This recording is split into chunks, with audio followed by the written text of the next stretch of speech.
अस्सलाम वालेकुम शराय दसूर से मैं हूं अब्दुल क़य्यूम सिद्दीकी और आप हैं AQS के साथ। सुप्रीम कोर्ट ऑफ पाकिस्तान में आज फिर एक बहुत अहम समाअत हुई और उस समाअत का तसलसल जो गुज़िश्ता रोज़ हुई थी। पाकिस्तान तहरीक इंसाफ को सुप्रीम कोर्ट के कल 3 रुकनी बेंच ने, जो कि जस्टिस एजाजुल एहसन, जस्टिस मुनीब अख्तर और जस्टिस मुज़ाहिर अली अकबर नकवी पर मुश्तमिल था, इस्लामाबाद हाई कोर्ट बार की दरख्वास्त में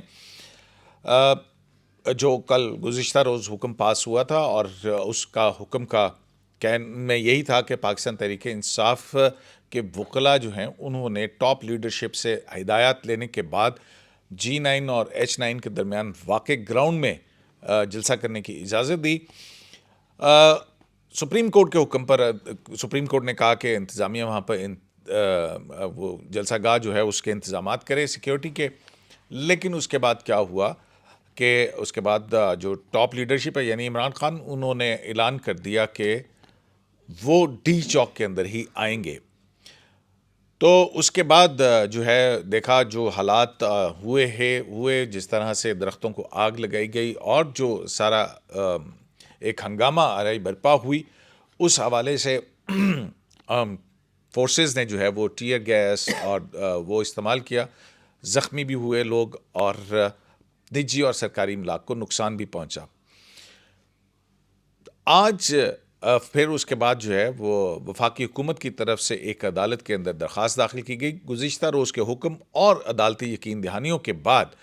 और यही था, और अदालत ने कहा था जो अंडरटेकिंग हमें दी गई है, इस अंडरटेकिंग को जो है हम इसको देखेंगे भी, मॉनिटर भी करेंगे, और जो इससे इधर उधर होगा उसकी जवाबदेही भी होगी।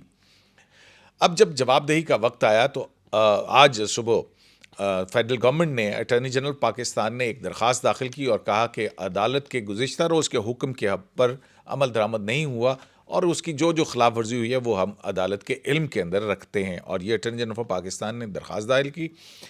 फिर उसके बाद आज 3 रुकनी बेंच, वही जो कि जस्टिस एजाजुल एहसन की सरबराही में था, वो बैठा। उस बेंच ने मुख्तसर सी कार्रवाई की और कहा कि इस पर हम लार्जर बेंच बना रहे हैं और लार्जर बेंच जो है वो 5 रुकनी बनेगा, वो लार्जर बेंच। और फिर सामने आया कि उस लार्जर बेंच के अंदर चीफ जस्टिस पाकिस्तान की सरबराही में लार्जर बेंच था जिसमें ये तीनों जज साहिबान शामिल थे और उसमें चीफ जस्टिस पाकिस्तान की सरबराही में थे और फिर उसमें एक और जज थे, जस्टिस याया अफरीदी। उसके सामने आज हुआ और फिर हमने ये देखा कि वहाँ पर चीफ जस्टिस ऑफ पाकिस्तान और अटॉर्नी जनरल के दरमियान जो सारी हेयरिंग हुई, ये तकरीबन 20-25 मिनट की इस हेयरिंग के अंदर ज़्यादातर observation chief justice of Pakistan की थी। उसमें से मोटी मोटी ऑब्जर्वेशन मैं आपको बता देता हूँ कि जब दरख्त जलाने की बात हुई तो अदालत ने कहा कि एक वीडियो थी, उस वीडियो के अंदर ये कहा जा रहा था कि अगर टीयर गैस को काउंटर करना हो तो दरख्त जो जलाए जाते हैं या उसके धुएं से उसका असर कम हो जाता है। इस पर अदालत ने कहा कि ये एक क्या कहते हैं उसको नासिर साहब, एक काउंटर मैयर के तौर पे। और जब अटॉर्नी जनरल ऑफ पाकिस्तान ने कहा कि जो सुप्रीम कोर्ट को यकीन दहानी कराई गई थी कि निजी सरकारी इमलाक का तहफ़्फ़ुज़ होगा, नकलो हकमल नहीं रोकी जाएगी, कारकुन पुरअमन रहेंगे, लेकिन ऐसा नहीं हुआ और 2 गाड़ियाँ भी जलाई गईं और बाकी सूरत हाल भी। तो उस पर चीफ जस्टिस पाकिस्तान ने ये कहा कि सुप्रीम कोर्ट के ऑर्डर को मिसकम्युनिकेशन हो गई होगी, वो मिसकम्युनिकेट हो गया होगा। और फिर साथ में ये भी कहा कि ये जो अनरूली मॉब था, लोग चार्ज थे, किसी ने कुछ कर दिया होगा, अब अवाम के अपने मसाइल होते हैं, लीडर वहाँ पे कोई मौजूद नहीं था। तो ये सारी बातें जो हैं वो आज हुई। उसके बाद समाअत जब ख़त्म हुई है तो फिर अदालत ने कहा कि हम इसके ऊपर आगे देखेंगे, लेकिन साथ ही अदालत ने यह भी कहा कि हम यहाँ पर जो हुक्म जारी हुआ था वो फंडामेंटल राइट्स की प्रोटेक्शन के हवाले से आर्टिकल 15, 16 और 17, जिसमें सियासी जमातों का हक है, अब एहतजाज का हक है और इस हवाले से जो है कोई गैर कानूनी गिरफ्तारियाँ नहीं होनी चाहिए। तो आज की समाअत के ऊपर जो है वो हम बात करते हैं जनाब नासिर इकबाल साहब से और हसनात मलिक साहब से। नासिर साहब, सबसे पहले तो मुझे ये बताएं कि एक तो हमने देखा 3 रुकनी बेंच था, अमूमन वही बेंच जो है, क्योंकि उस बेंच ने कहा था कि जो नई इस अंडरटेकिंग की पासदारी करेगा उसकी जवाबदेही होगी। उस बेंच ने जवाबदेही नहीं की, उसके बजाय लार्जर बेंच 5 रुकनी बेंच बन गया। तो ये बेंच का इस तरह से बनना और अचानक आके ये कुछ और कहना, ये सब ये क्या है, आपको क्या समझ आता है इस हवाले से? शुक्रिया कयूम साहब। पहले तो मैं शुरू करूँगा कल से। जो कल लास्ट हियरिंग थी जिसमें आप मौजूद थे, उसमें जस्टिस इजाज़ुल एहसन साहब ने ये ऑब्जर्वेशन दी थी कि जितनी भी अंडरटेकिंग है वो हम उसको जो भी अंडरटेकिंग दी जाएगी हम एक एक वर्ड को इम्प्लीमेंट करवाएंगे। तो मैं एक्सपेक्ट ये कर रहा था कि आज जब ये बेंच बैठेगा और जब इसकी प्रोसीडिंग शुरू होंगी तो वो सबसे पहले ये पूछेंगे कि कल क्या हुआ, उसके बारे में बताएं क्यों ये जो वायलेशन हुई है। और अ, आपको पता है कल दरख्त जलाए गए हैं, प्रॉपर्टी डैमेज हुई है, उसके जी, अलावा अटॉर्नी जनरल ने बताया कि 2 फायर ब्रिगेड की गाड़ियाँ और जो इमलाक को नुकसान पहुंचा है, वो तीस सिर्फ से गाड़ियों का ही हाँ 30 से 40 मिलियन की, तो वो मिलियन गाड़ियाँ कहा मिलियन उन्होंने। वो। और देखें फायर ब्रिगेड की गाड़ी कोई आम गाड़ी नहीं होती कि आप शोरूम से जाकर खरीद लें। ये एक बड़ी सोफिस्टिकेटेड कार है, मतलब व्हीकल होती है और आराम से मिलती भी नहीं है उसकी मेंटेनेंस के भी मसले होते हैं। नहीं हो, मैं ये लेकिन आज जब केस शुरू हुआ तो चीफ जस्टिस साहब ने ऑब्जर्वेशन दी कि हम किसी पे ब्लेम पिन करने के लिए नहीं आए। हम किसी को मुर्दे इल्ज़ाम नहीं ठहरा हाँ, रहे। हाँ, हम ये बेसिकली ये हम ये चाहते हैं कि इस तरह के वाक़यात दोबारा ना हो सकें और इस तरह का जो भी आइंदा कभी इस तरह की बातें हों, जलसा प्रोटेस्ट हो, तो इसका कोई कोड ऑफ कंडक्ट हो जो कि वैसे तो पहले बना हुआ है, जो जेयूआई के ज़माने में एक तय हुआ अ, था। तहरीक इंसाफ की हुकूमत के दरमियान और जेयूए के दरमियान हुआ था। वो जिसकी कॉपी भी दी गई थी, हाँ, वो तय है। लेकिन वो कहते हैं कि इस तरह का कोई मतलब लेकिन कल होगा। भी जो है उन्होंने इस एग्रीमेंट को मानने से रिलक्टेंट थे, वो उन्होंने उसको खातिर में नहीं लाया था, अपनी ही हुकूमत के बनाए गए उसको। मज़े की बात यह है कि ये जो जी 9 और H9 के दरमियान में जो ग्राउंड है ये चॉइस उनकी थी, पीटीआई की। उन्होंने ये सुप्रीम कोर्ट को कल कहा था कि हमें ये जगह दे दी जाए, ऑल्दो के गवर्नमेंट रिलेक्टेंट थी, क्योंकि वहाँ सुनने में आया कि पौधे वौधे लगे हैं और काफ़ी अच्छा। और फिर उन्होंने ही 5 पॉइंट दिए थे कि ये ना किया जाए, वो ना किया जाए। खुद पूरा माहौल उन्होंने बनाया था, सारी बातें सुप्रीम कोर्ट के उस बेंच ने इनकी मानी थी। इनकी मानी थी। और उन्होंने उसमें ये भी बात की थी और सुप्रीम कोर्ट की ऑब्जर्वेशन थी और कल के ऑर्डर में ये लिखा था कि पॉलिटिकल पार्टी की जो लीडरशिप है वो अपने वर्कर्स को कहेगी कि वो काम रहें, वो किसी पुरअमन किस्म रहे। पुरअमन रहें, किसी किस्म की लॉ एंड ऑर्डर सिचुएशन ना क्रिएट करें, कानून को अपने हाथ में ना लें, आए जलसा करें और वापस चले जाएं। तो वो 3 रुकनी बेंच ने जवाबदेही क्यों नहीं की जब ये दरखास्त भी आ चुकी मतलब थी? मेरे लिए यही तो मैं कहना चाह रहा हूँ कि ये मेरे लिए सरप्राइजिंग है। ऑल्दो के चीफ जस्टिस ने ये कहा है कि हम बैठेंगे, आपस में मशवरा करेंगे और एक ऑर्डर देंगे और हो सकता है हम कोई कॉग्निजेंस लें।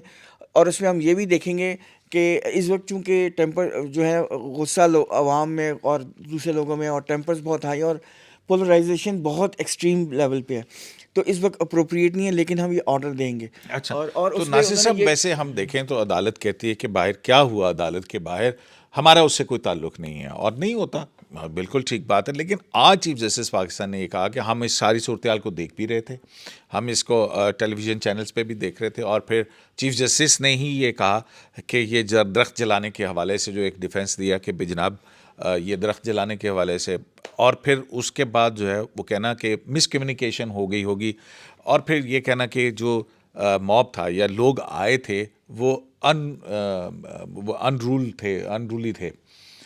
तो मतलब है कि वहाँ पे कोई लीडर मौजूद नहीं था कि कोई डायरेक्शन दे रहा हो, ये अब लोगों का अपना गुस्सा और वो था। ये तो सारा डिफेंस जो था, ये तो पीटीआई के वकला जिन्होंने अश्योरेंस कल बेंच को दी थी उनसे पूछना चाहिए था, लेकिन ये आर्गूमेंट बेंच की तरफ से आता रहा है। तो आपको नहीं लगता है जैसे इससे एक तासुर बने कि शायद सर्टेन पॉलिटिकल पार्टी के हवाले से कोई सॉफ्ट कॉर्नर है? अच्छा, इसमें ना ये ना it can go both ways. पहली बात तो ये है कि आपने जो बात की ना कि लोग थे खुद निकल आए और अनरूली थे और उन्होंने ये जला ये दिया। चीफ जस्टिस ने हाँ कही ये हाँ, बातें, आप ठीक है, बताएं, अगर मैं बिल्कुल। गलत कह रहा हूं तो फिर बता दें। नहीं, बिल्कुल सही है, चीफ जस्टिस साहब ने ऑब्जर्वेशन दी थी। तो देखें, अब वो लोग रूली थे या अनरूली थे, रिस्पॉन्सिबिलिटी लीडरशिप की है जिसने उनको निकाला है घर से बाहर। ठीक है, आप उसके ऊपर ये हो ही नहीं सकता कि उनकी रिस्पॉन्सिबिलिटी ना हो कि जी जब वो आ गए थे और ना ये कर दिया, ऐसा नहीं हो सकता। नंबर एक। नंबर दो नंबर दो जो आप ये कह रहे हैं ना कि शायद सॉफ्ट कॉर्नर है। अच्छा, मेरी रीडिंग दूसरी है, हो सकता है कि मैं गलत हूँ, लेकिन मेरी ये रीडिंग है कि जब आपने खुद नोट किया होगा कि जब ये बेंच शुरू हुआ तो शोएब शाहीन साहब रोस्ट्रम पे आए और उन्होंने मुखातिब करने की कोशिश की कोर्ट को लेकिन चीफ जस्टिस ने कहा I want to hear attorney general. नागवारी का इजहार हाँ, क्यों उन्होंने करना? ज़रा सख्त लहजे में कहा कि I want to hear attorney general of Pakistan. Attorney general साहब आए। उसके बाद पूरी हेयरिंग में उन्होंने पीटीआई के किसी वकील को नहीं बुलाया, और एंड में जब उन्होंने बोलने की कोशिश की, बाबर अवान साहब भी और फैसल साहब भी और शोएब शाहीन साहब भी रोस्ट्रम पे आए थे, उन्होंने उनको नहीं सुना।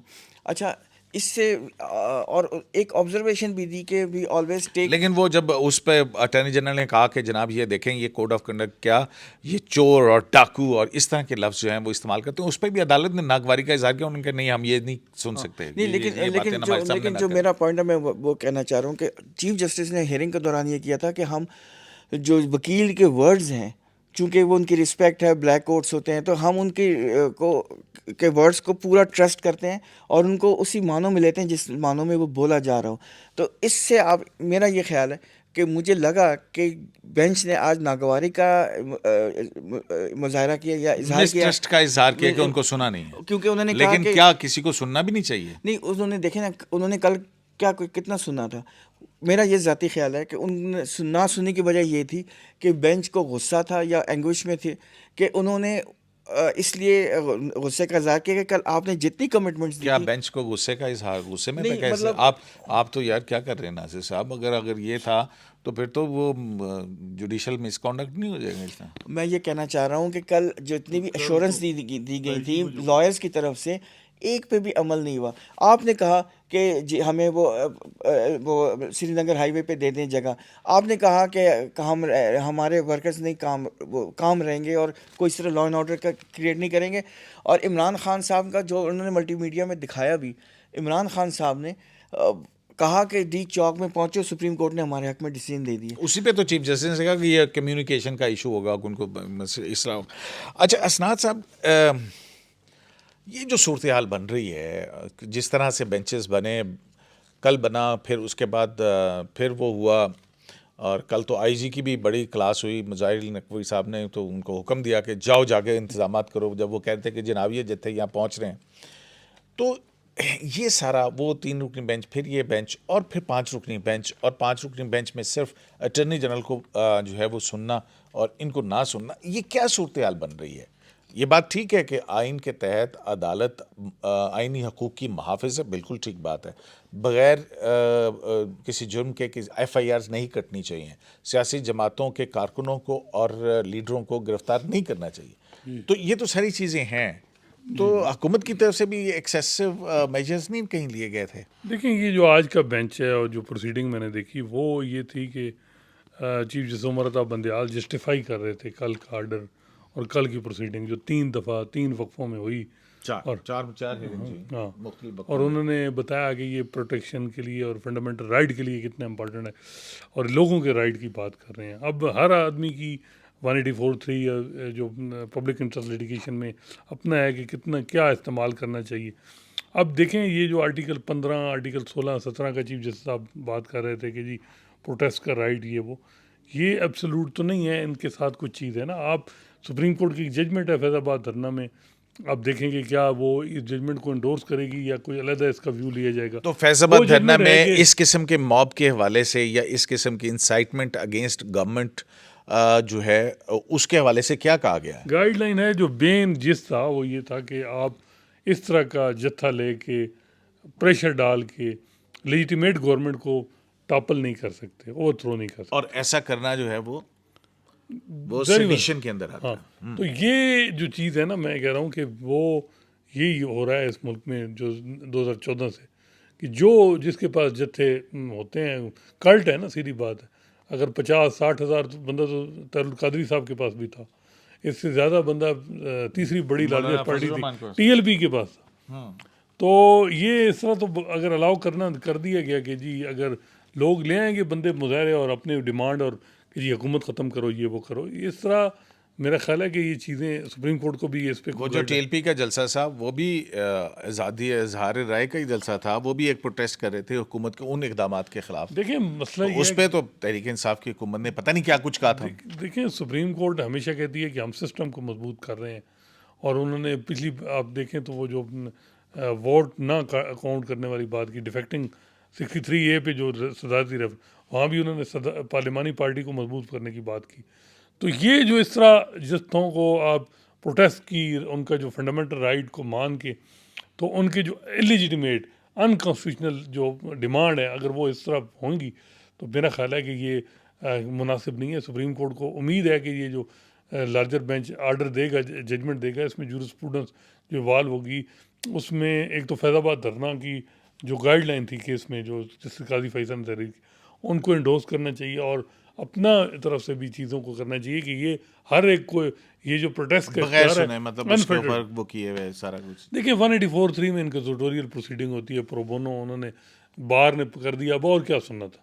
दूसरा जो एक और बात है ना, वो ये है कि सुप्रीम कोर्ट का एक अपना तशख़्ख़ुस है, लेकिन बड़े अफसोसनाक जो एक परसेप्शन बन रही है, जो माजी में भी रही है, वो ये होती है कि जी बैक चैनल कंटेक्ट होते हैं पावरफुल सर्कल के किसी पार्टी के साथ। अच्छा, सुना Ultimate है जो कि ये सुप्रीम इस कोर्ट रात को कुछ कालों का तबादला नहीं, हुआ है, कोई इधर उधर कुछ वो दिन में भी सुनने में होता आ है। रही हैं दिन में भी मुलाकातें। केपी और हाउस में भी मुलाकातें हुई, और ये वो सारी को फैसिलिटेटर का रोल भी पावरफुल सर्कल एस्टेब्लिशमेंट ने किया।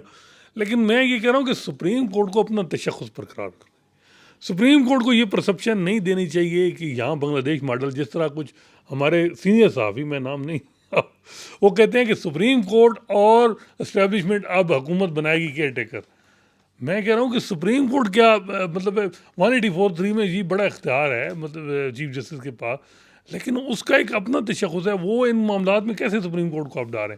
अब मैं यही कह रहा हूँ कि आज जो चीफ जस्टिस साहब का जो पूरे रिमार्क्स थे, ऑब्जर्वेशन थी कि राइट, और ये वो मुझे ये इस चीज़ पे अप्रीहेंशन है कि कहीं सुप्रीम कोर्ट को कुछ हल्के इस तरह ना ले जाएं कि जिस तरह चीज़ों को लेजिटिमेट करने के लिए एजेंडा उनका हो और ठप्पा इधर से लगवा दिया जाए, 2-3 मनपसंद नहीं, जज मेरा पर नहीं कर ख्याल दिया। है कि ऐसा नहीं होगा। नहीं, ये अप्रीहेंशन है मेरी, मैं ये तवक्को अलग, रखें, हाँ। देखिए हम भी खैर खां हैं सुप्रीम कोर्ट, हम हाँ, कहते हैं कि अच्छा नासिर साहब, वैसे बाकी ये बात जो की है उसमें आज चीफ जस्टिस पाकिस्तान की एक ऑब्जर्वेशन ये भी थी कि हमारा था कि एक सालसी का और एक ट्रूस होता, मतलब एक ऐसा माहिदा होता जिसके तहत पॉलिटिकल मैच्योरिटी आती और ये सारा कुछ होता। फिर उन्होंने कहा कि पीटीआई जो है वो अवाम के हकूक़ को समझती है, तो उनको जो है सियासी जमातों के लीडर्स जो हैं उनको रोल मॉडल होना चाहिए। तो मैं क्या समझूं इसको कि ये जो एक ट्रूस का एक माहिदे का मौका था, और फिर उन्होंने कहा कि दैट इज़ ब्रोकन डाउन। देखें कयूम साहब, जो सियासी लीडर्स को रोल मॉडल होना चाहिए, ये सुप्रीम कोर्ट के कहने पे नहीं होना चाहिए, उनको वैसे ही रोल मॉडल होना चाहिए, नंबर 1। नंबर 2, ये हर दफ़ा जो सुप्रीम कोर्ट जो है ना ये सालसी रोल अदा करती है, इसका नुकसान इसको खुद हो रहा है। देखें आपने खुद देखा है for the last many years polarization बढ़ी है, सिविलियन एग्जीक्यूटिव अथॉरिटी एरोड हो रही है, और कई नए एंगल से कोई ना कोई नई चीज़ आ जाती है सामने, और वो सुप्रीम कोर्ट के जो लास्ट ऑर्डर होता है वो वहीं के वहीं रह जाते हैं। तो आपको पहले भी मतलब अटॉर्नी जनरल ने 63A में भी एक ये आर्गू किया था, और भी पिछली हियरिंग में भी, कि पॉलिटिकल थिकेट में आप एंटर ना हो, ये आपका डोमेन नहीं है। आप ठीक है कॉन्स्टिट्यूशनल राइट्स की बात करते हैं और होनी भी चाहिए, फंडामेंटल राइट्स की बात कर रहे हैं, लेकिन आपको ये भी जहन में रखना चाहिए कि जो धरना जजमेंट है जस्टिस काजी फाइज ईसा वाली, उसमें ये क्लियर कट लिखा है कि जब आप रोड ब्लॉक करते हैं या एम्बुलेंस का रास्ता रोकते हैं या जलसे जुलूस को इनकरेज करते हैं, और या मतलब रास्ता रोकते हैं, इंतशार फैलाते हैं, तो आप फंडामेंटल राइट्स की ब्रीच कर रहे होते हैं, और और ब्रीच जो है कॉन्स्टिट्यूशन की ही ब्रीच है। अब जो बच्चों के इम्तिहानात थे जो नहीं जा सके, इम्तिहानात मुलतवी हुए, ट्रांसपोर्ट बंद हो गई, राइट, वो ये सारा कुछ। देखिए उनका कोई फंडामेंटल राइट नहीं है। मैं आपको बताने की कोशिश यही कर रहा था कि हमें 2-3 दिनों से फ़ोन आ रहे हैं कि CPSP के एग्ज़ाम हैं, लास्ट कल होने थे, आज कल मैट्रिक का पेपर था, उसके अलावा A लेवल आज मेरे बेटे का भी था, और ये फैला हुआ था कि जनाब जो इंटरनेट है बंद हो जाएगा। अब ये ऑनलाइन पेपर्स होते हैं सारे। तो देखिए उनके कोई फंडामेंटल राइट्स नहीं है, और कई लोगों के लास्ट चांस थे CPSP के पेपर, ये जो डॉक्टर जो स्पेशलाइज करते हैं ना डॉक्टर में, उनके पेपर थे, और वो उन्होंने मेरे ख्याल में नहीं चेंज किया, उन्होंने एक्सटेंड भी नहीं किया टाइम, तो वो तो उनका तो चांस ज़ाया हो गया। और उसमें से कई लोगों ने कश्मीर से आना था, किसी ने लाहौर से आना था, सेंटर भी पूरे पाकिस्तान में 2 बंद थे, ट्रांसपोर्टेशन बंद अच्छा है। नासिर साहब, ये जो जाहिर है कि फंडामेंटल राइट्स सबके हैं, लेकिन जहाँ से आपकी नाक शुरू होती है वहाँ पे आपका हक जो है वो ख़त्म हो जाता है और दूसरे का हक शुरू होता है। तो ये तो बड़ी असल में बुनियादी सी मसला ये चीज़ है है। कि यूं साहब तो ये ये फंडामेंटल राइट में भी हर चीफ जस्टिस की नहीं, अपनी चीफ जस्टिस ने ये प्रायोरिटीज होती कहा, हैं। आज चीफ जस्टिस ने कहा कि हम फंडामेंटल राइट प्रोटेक्ट करते हैं और उसको आप एग्जीक्यूटिव के काम में मुदाखलत की बात कर देते हैं। देखें सर, बात ये है कि एग्जीक्यूटिव का काम भी तो फंडामेंटल राइट की प्रोटेक्शन करना है सिटीजन की। सुप्रीम कोर्ट का ये है कि जहाँ रियासत की तरफ से किसी पे जबर हो। अब आज यही बात हो रही थी कि जी जिस तरह लोगों, मेरा ये है कि जी इस्लामाबाद हाई कोर्ट ने भी कागज ले लिया था, लाहौर हाई कोर्ट ने भी ऑर्डर कर रही थी, लोगों को रिलीफ मिल रहे थे। जब इस्लामाबाद हाई कोर्ट ने कहा कि जी फैज़ाबाद धरने की गाइडलाइन बड़ी क्लियर है, आप फॉलो करें, तो Islamabad high court bar association इधर आ गई। ये तो इस्लामाबाद हाईकोर्ट बार की शायद पिटीशन के अंदर भी था ये सारा हाँ, कुछ, वो लेकिन वो तो मैं ये कह कल रहा भी हूँ आर्गू नहीं हुआ, आज भी उसके हवाले से कोई बात नहीं की गई।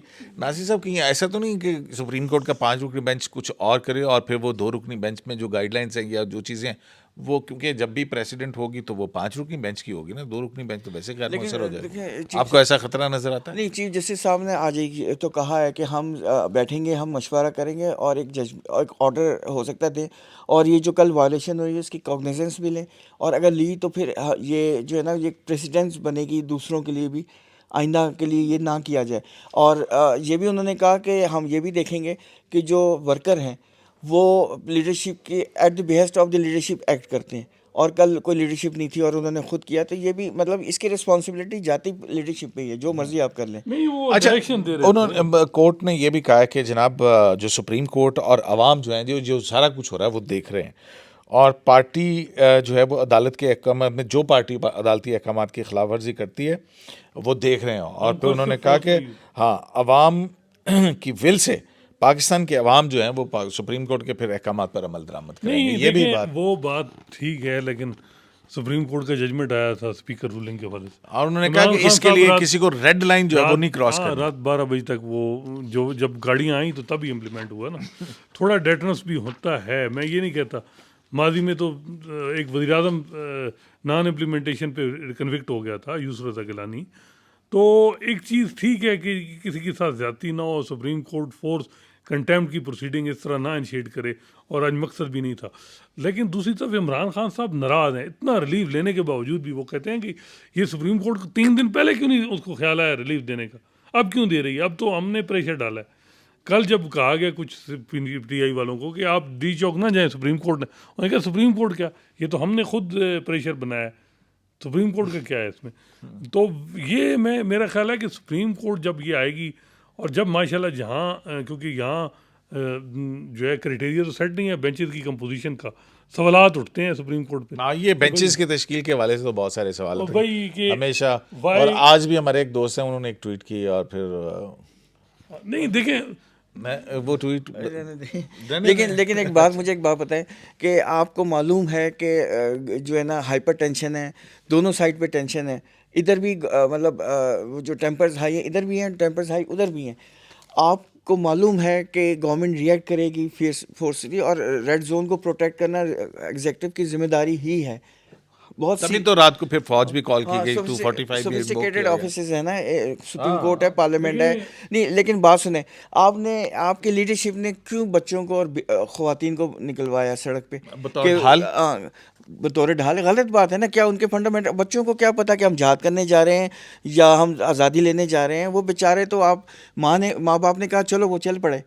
वो मैं भी वो रात को जब मैं यहाँ फंस गया था तो वो जो नारेबाजी सुन रहा था, और वो यही इसी किस्म के बड़ी शिद्दत फंसे हैं और उनकी बहुत बुरी हालत हुई है। देखिए, आपको इनका अंदाज़ा नहीं है कि उन बच्चों ने क्या सफ़र किया। यूं साहब मसला ये है कि नफरत के नाम पे सियासत हो रही है, गाली दे के सियासत हो रही है, चोर डाकू कह के इलेक्शन से वोट लिए जा रहे हैं, सियासी मकसद लिए जा रहे हैं, और सबको पता है जो आपके साथ हो जाए वो ख़त्म हो जाता है, और पोलराइजेशन आपने इतनी बढ़ा दी।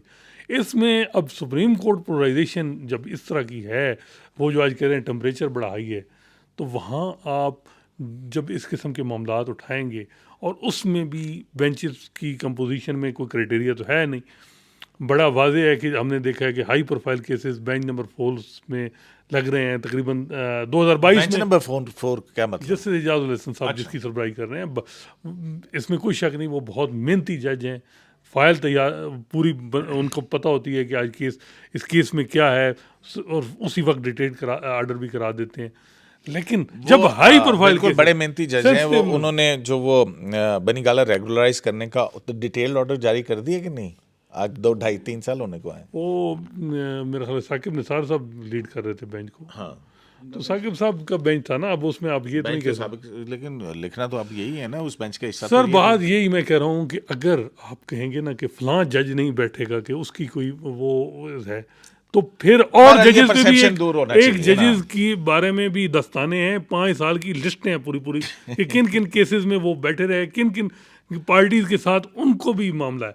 तो देखिए मैं वही कह रहा हूँ कि ये बातें जो है ना, अब ये सोचने चीज़ें वाली हैं, open सोचने हो वाली गई हैं, हैं ठीक हो गया। कि पोलराइजेशन हर जगह खत्म हो जाए। नासिर साहब, जब ये अदालत ने जब उनसे अटॉर्नी जनरल से पूछा कि जनाब आज फिर सुबह को क्या हुआ, तो अटॉर्नी जनरल जो है उन्होंने कहा कि सुबह डी चौक से कुछ देर दूर जो है पाकिस्तान तहरीक इंसाफ के चेयरमैन ने बयान दिया कि वो डी चौक माइंड बना चुके हैं अपना, और स्टेज जो है वहाँ होगा। लेकिन जब पुलिस और रेंजर्स और वहाँ पे देखी हैं तो फिर उन्होंने अपना जहन तब्दील कर लिया और कहा कि जी अब धरना नहीं होगा, 6 दिन का टाइम दिया। और हुकूमत को 6 दिन का टाइम, और कि जी असम्बलियाँ तहलील करें और इलेक्शन की तारीख दें, ये कह के वो चले गए। देखें तो बात उस पर फिर अदालत ने क्या कहा? बेसिकली मैंने बताया ना, अदालत जो है वो और आज उन्होंने कहा कि जी इमेज मुल्क का क्या गया है बाहर, जब एंड उस वक्त जब के वो हो रहे थे, IMF से मुज़ाकरात हो रहे थे। तो इस पे चीफ जस्टिस साहब ने कहा कि वो यूएस के प्रेसिडेंट के इलेक्शन में भी हुआ था, वो डेवलप कंट्रीज में भी डेवलप हो जाती हैं और हम और मैं मेच्योरिटी की कोई तरफ जा रहे हैं। फॉरेन पॉलिसी एक्सपर्ट भी नहीं आई हूँ। Am not foreign policy expert, लेकिन बहरहाल आप ये तो है कि IMF के जो मुज़ाकरात है उसमें ये चीज़ें तो उन्होंने देखी होंगी कि आपके मुल्क में तो इंतशार फैला हुआ है, हम आपको देंगे भी पैसे, तो आपको पता ही नहीं है कि गवर्नमेंट जा रही है कि आ रही है। और एक साइड जो है वो जनाब अली फुल फोर्स जो है डिमांड करी कि गवर्नमेंट इलेक्शन पे जाए, इंटरिम गवर्नमेंट अनाउंस करे। इंटरिम गवर्नमेंट से उमूमन कहते हैं कि नहीं किया जाता, IMF नहीं करती मुज़ाकरात। अच्छा, एक मौके पे जो है चीफ जस्टिस ने फिर ये पूछा कि वो जिन अफराद को आपने गिरफ्तार किया उनको रिहा कर दिया गया कि नहीं कर दिया गया, और फिर ये कि वो जो जलसे की जगह है वो दस्तयाब होगी। तो उस पर अटर्नी जनरल ने रुके, फिर देखा और देखने के बाद कहा कि अगर अदालत की ख्वाहिश है तो हम दस्तयाब कर देंगे। हाँ, तो फिर क्या हुआ? वो चीफ जज ने कि ये हमारी कोई ख्वाहिश नहीं है। हमारी ख्वाहिश नहीं है, लेकिन बात सुने, लग ऐसा रहा है कि वो दोबारा धरने के लिए वो फिर वही जो कल हुआ था कि सारी अरेंजमेंट करवानी और वो 3 घंटे के अंदर अंदर अरेंजमेंट करो, सिक्योरिटी अरेंजमेंट्स करो। हाँ। मुझे तो उस साइड पे जाते हुए फिर नज़र आ रहा है। IG को मानते काम करो। तो बहरहाल देखें, ये एक चीज़ हो गई है, इसको ख़त्म कर देना चाहिए। लेकिन चीफ साहब ने ये कह दिया कि अब ये जो हियरिंग है ये क्लोज़ हो गई है, अब ये दोबारा नहीं होगा, अब इस पर कोई ऑर्डर ही आएगा। और लेकिन वो भी उन्होंने ये कह दिया कि वी विल कन्फर, अगर हमने मुनासिब समझा तो कॉग्निजेंस लेंगे। लेकिन उन्होंने एक और चीज़ भी बात की है, उन्होंने कहा है कि PTI की लीडरशिप को ये अपनी रिस्पॉन्सिबिलिटी समझनी पड़ेगी लोगों की टुवर्ड्स पीपल। यानी ये नहीं हो सकता कि उनकी कोई रिस्पॉन्सिबिलिटी नहीं है। लेकिन बात असल ये देखें, जब आपको याद होगा पिछली दफ़ा लॉकडाउन हुआ था इस्लामाबाद में, तो सुप्रीम कोर्ट आ गई थी रेस्क्यू के लिए। जब भी कोई मसला होता है तो बिल्कुल अदालत वो देती है। लेकिन नासिर साहब, आज चीफ जस्टिस ने जो है वो कहा कि एक साबिक हुकूमत है, एक मौजूदा हुकूमत है, ठीक है, दोनों जो हैं वो बड़ी अहम है, और सुप्रीम कोर्ट का जो है वो कि दोनों के पास सुप्रीम कोर्ट की मॉरल सपोर्ट है। मैं देख रहा हूँ कि चीफ जस्टिस साहब ना, वो एक तो उनका, क्योंकि वो उनका, और साथ में ये भी कहा उन्होंने कहा कि अदालत जो की ये गुड फेथ के अंदर किया है, कोई अदालत का कोई एजेंडा नहीं है। ये कह रहा हूँ आज सर, एक वजाहती नहीं ज़्यादती है। वो मैं कह रहा हूँ कल के वो फैसले को दोबारा जस्टिफाई, चीफ जस्टिस जब दूसरे ब्रदर जजेस की करे दिफा, तो एक मॉरली, क्योंकि आज और कोई जज बोला नहीं, लेट आए, पहले स्ट्रेटजी बनी हुई थी कि हमने ये करना। असल में मसला ये आ रहा है कि जो इखलाकियात पे जजमेंट अगर बेस होगी और नेशनल इंटरेस्ट पे कोई जजमेंट बेस आर्डर होगा, मेरा ख्याल है उसका ना उस पर सवालात उठते हैं। सुप्रीम कोर्ट को या हाई कोर्ट को, उनको कानून और आइन देखना है, स्ट्रिक्टली उसको फॉलो करना है, अप्लाई करना है कि ये चीज़ आती है कि नहीं। अब नेशनल इंटरेस्ट आप भी देखेंगे, इस्टेब्लिशमेंट भी देखेगी, तो फिर लोगों में शक कोई शुबात बढ़ेंगे। नहीं, ये बात तो देखें ना नासिब, चीफ जस्टिस की ये बात तो ठीक है ना कि हम सबको आइन और कानून पर चलना है। अगर हम कानून को अपने हाथ में लेंगे तो फिर इस तरह निज़ाम थ्रेटन होगा। ये बात भी कही है उन्होंने। लेकिन अब ये भी बड़ी इंपॉर्टेंट ऑब्जर्वेशन है कि आइन और कानून की इंटरप्रिटेशन सुप्रीम कोर्ट करती है, हमने इंटरप्रिटेशन करके 184.3 में डैम बनाए, 184.3 में कि एक चीफ जैसे है उन्होंने नस्ला टावर गिरा दिया, एक आए उन्होंने कोई और काम कर दिया। तो मसला ये है कि ये भी तो होना चाहिए कि यहाँ भी तो पॉलिसी आगे पीछे चेंज होती हैं।